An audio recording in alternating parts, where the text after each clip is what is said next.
नमस्कार, आप देख रहे हैं सत्ता विमर्श और मैं हूं किरण राय। ये तस्वीरें डराती और रुलाती हैं। चमोली में, उत्तराखंड के चमोली में जो कुछ हुआ उसने कई आशंकाओं को जन्म दिया। आइए एक बार फिर प्रकृति के उस कहर को देखते हैं और फिर अपनी बात आगे बढ़ाते हैं।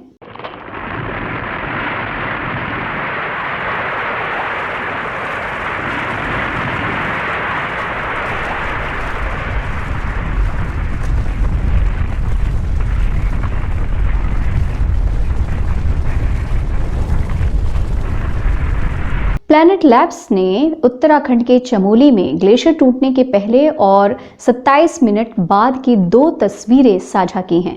इन तस्वीरों में ये साफ दिख रहा है कि कैसे पहाड़ का बर्फीला सफेद हिस्सा गिरते ही उसकी जगह गहरे रंग का पहाड़ दिखाई देने लगा। इनके अलावा कुछ ऐसी लाइव तस्वीरें भी हैं जिनमें ग्लेशियर को ऋषि गंगा नदी में गिरते दिखाया गया है, जैसे कुछ हमने आपको दिखाया भी।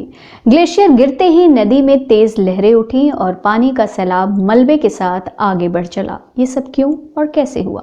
आइए समझते हैं कि आखिर क्यों पहाड़ के सब्र का बांध टूटा। जियोलॉजिकल सर्वे ऑफ इंडिया यानी जीएसआई के मुताबिक उत्तराखंड में 486 ग्लेशियर सूचीबद्ध हैं। इनमें से सिर्फ 6 की ही नियमित निगरानी हो पाती है।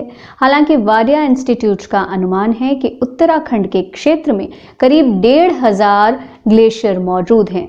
वाडिया इंस्टीट्यूट ही गंगोत्री, चौड़ाबाड़ी, डोरियानी, पिंडारी, दूनागिरी और कफनी ग्लेशियर पर रियल टाइम निगरानी करता है।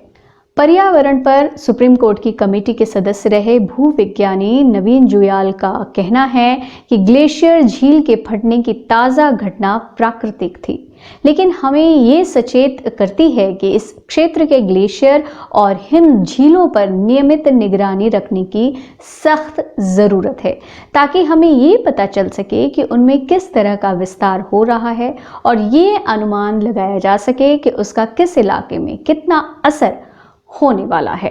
जून 2013 में केदारनाथ हादसे के बाद उत्तराखंड में 2014-16 के बीच हिमालय क्षेत्र की ग्लेशियर झीलों की सूची बनाई गई थी। इनमें से 13 ग्लेशियर झीलें बेहद संवेदनशील हैं, जिनमें ग्लेशियर लेक आउटबर्स्ट फ्लड की आशंका सबसे अधिक है। पिछले 5 साल में करीब 1798 प्रोजेक्ट्स ने पर्यावरण मंजूरी से जुड़ी शर्तों का उल्लंघन किया है।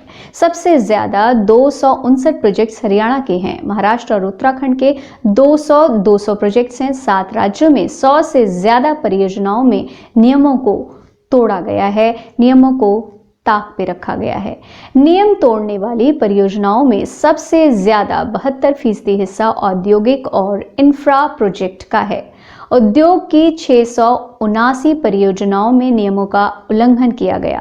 वहीं इंफ्रास्ट्रक्चर और CRZ की 626 परियोजनाएं, गैर कोयला खनन वाली 305 और कोयला खनन से जुड़े 92 प्रोजेक्ट्स में नियमों की अनदेखी की गई।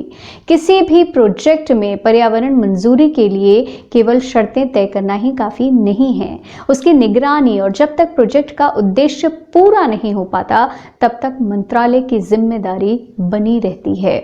2019 की एक स्टडी रिपोर्ट के मुताबिक 21वीं सदी यानी मौजूदा समय में हिमालय के ग्लेशियरों के पिघलने की रफ्तार पिछली सदी के आखिरी 25 साल के मुकाबले दोगुनी हो चुकी है। यानी ग्लेशियरों से बर्फ लगातार पिघलती जा रही है। तापमान बढ़ने से ग्लेशियरों के निचले हिस्से को नुकसान हो रहा है। ऐसे में पानी की कमी के साथ ही हादसे भी बढ़ेंगे। चमोली जैसी घटना इसकी तस्दीक करता है। करीब 80 करोड़ लोग सिंचाई, बिजली और पीने के पानी के लिए हिमालय के ग्लेशियरों पर निर्भर हैं। वैज्ञानिकों का कहना है कि अगले कुछ दशकों में ये बंद हो जाएगा, क्योंकि हम बड़े पैमाने पर ग्लेशियर खो चुके होंगे।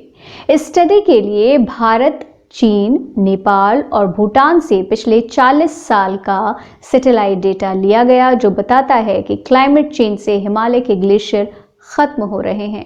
जून 2019 में जनरल साइंस एडवांसेस में पब्लिश हुई इस स्टडी से पता चलता है कि 2000 के बाद से ग्लेशियर हर साल 1.5 फीट के बराबर बर्फ हो रहे हैं। बर्फ के पिघलने की रफ्तार 1975 से 2000 तक के वक्त के मुकाबले दोगुनी है। शोधकर्ताओं के जुटाए डेटा से पता चलता है कि बर्फ पिघलने का वक्त हर जगह एक जैसा है और इसकी मुख्य वजह बढ़ता तापमान ही है। कौन यार कौर मैं फोन है क्या क्या 왜 이자 둥가 가는 거 치트하나 이제 이자 ये बड़ा भारत ने गए कोड वो गए 에라 ए 이건 फोन कर यार हड़क यार हड़क पाल वे रेड का है कंपनी का है आज वो तो नहीं होता।